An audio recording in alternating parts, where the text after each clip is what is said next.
Müşterilerimiz hoş gördük. Siz Bina mərkəzdə, tam mərkəz, Zat məktəbin tam yaxınlığında belə gözəl 4 otaqlı evimiz, kupça paket çıxıb.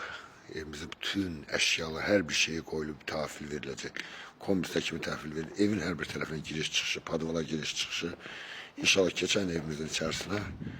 Evimiz çox gözəl, yerləşmə yeri də əla.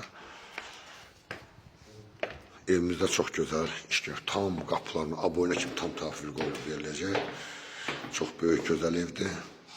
Solunda mətbəxdir.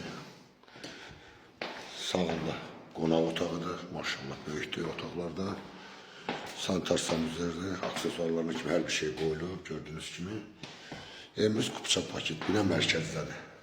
Bir yataq otağıdır. İkinci yataq otağıdır. Burada yerləşir, üçüncü yataq otağı. Değerli müşterilerimiz, evimiz tam təminli, tam təhvil verilir, kupça paketdir, aboylarına kimi, kombisdə kimi qoyulub verilir. Evimizin qiyməti 130 min manatdan çıxacaq satışa. Allah xeyrini versin.